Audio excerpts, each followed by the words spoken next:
A young, relatively unknown player started the 2011 season by asking, "Why not? Why can't I be the MVP of the league? Why can't I be the best player in the league?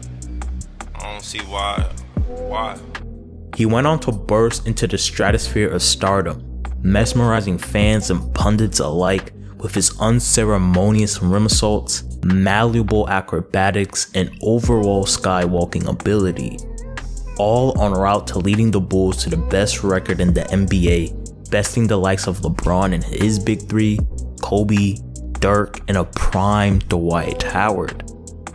He was subsequently crowned the most valuable player at the young age of 22 years old, immortalizing him as the youngest player to win MVP. Fast forward a near decade later, and some kid from Slovenia is primed to best the record. And it's very interesting as Luka could not be more different than Rose when he won the award. Instead of dominating the league with unparalleled athleticism and playing an all-gas, no-break style, Luka strikes fear into his opponents with a feel for the game mature beyond his years. And to this day, I do not understand how he manages to blow by defenders 2 to 5 times more athletic than him. Luka will win MVP this coming season for 3 main reasons: his own merits, his opponents, and the prevailing media narrative. In this video, we will examine how all 3 of those make Luka a pretty safe bet to win the award. If you end up liking this video and you want to see more from me, consider liking and subscribing. One thing that is not negotiable though is put something down in the comments, share your own opinion, your hot NBA take. I will be responding to all comments. Without further ado, let's just hop right into it. Luka walked into the NBA as a star, producing a rookie stat line that rivaled the greats: 21 points, 6 assists, 8 rebounds, and a steal per game. He then took a humongous leap in his sophomore season, becoming one of those transcendent players in the league who can compete with any squad, elevate their teammates to unknown heights. If you were to think of the best offenses of all time, I'm sure the 2019-2020 Dallas Mavericks wouldn't even be among the first 10 to pop up. With Luka at the helm, the Mavericks ran through the season with the highest offensive rating of all time, and finished mere games away from the 3rd seed in that stacked Western Conference. Mind you, Luka did this with his co-star in and out the lineups. For long stretches of the year, Dorian Finney-Smith, Maxi Kleber, and Dwight Powell were their starting forwards. For real, y'all, let that sink in. This was the supporting cast that had a statistically better offense than the Dynastic Warriors. That's what Luka Magic is, that's what it's all about. His mere presence opened lanes and opportunities for his teammates, making them better in the process. In his first playoff appearance, Luka went toe-to-toe with arguably the deepest team in the league. Do not let their second round collapse against the Nuggets fool you. While they had chemistry issues and pandemic P instead of playoff P, the talent on that roster was unparalleled.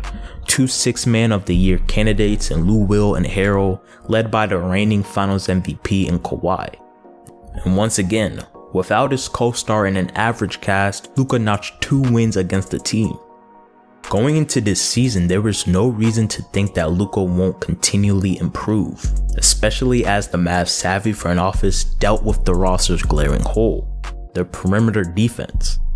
In a previous video, I talked about how far too often the Mavs found themselves with Seth Curry or Maxi Kleber guarding elite wings such as Kawhi or Paul George, and how the Mavs won the draft by adding young, versatile defensive wings and trading for Jay Rich, a guy who has built his career off of being a premier 3-and-D guy.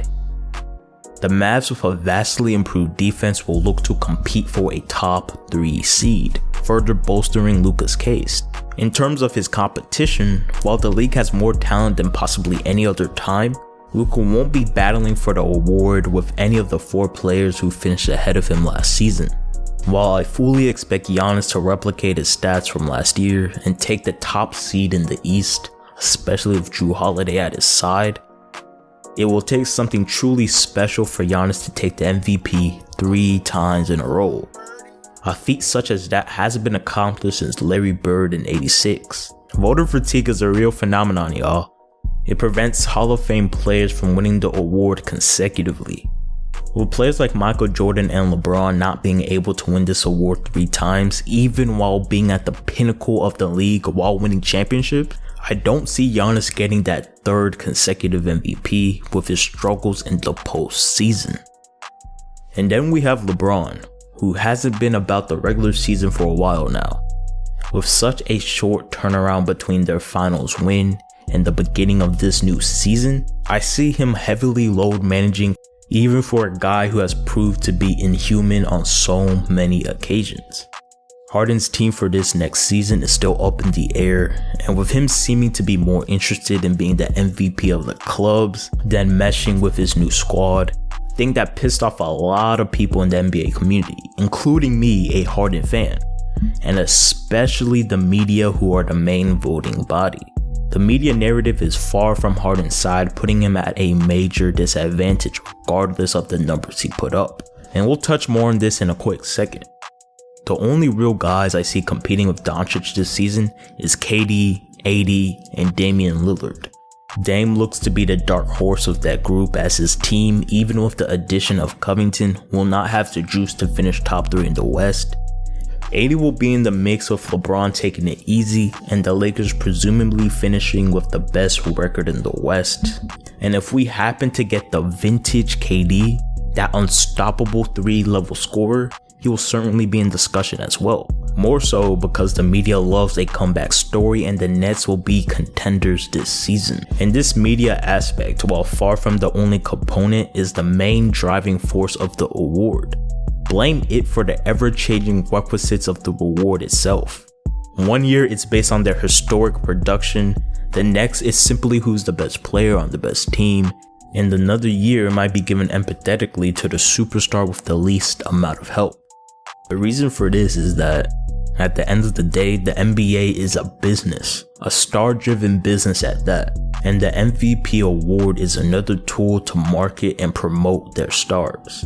It doesn't matter that LeBron was the best player for the past couple of years, or that the guidelines that led to Westbrook's MVP didn't translate to Harden the next year. What matters is the prevailing narrative. Narratives such as the future of the league, or this dude was left alone brutally by his teammate on a small market team. There is no way to perfectly quantify such a subjective idea, but one good indication of positive narrative is the number of national televised games. The more the league exposes you to the casual public, the likelier they see you as a marketable star. The Mavericks have 16 nationally televised games in just the first half of the season, including a Christmas game blockbuster against LeBron. Compare that to Jokic and the Nuggets, who only have 11.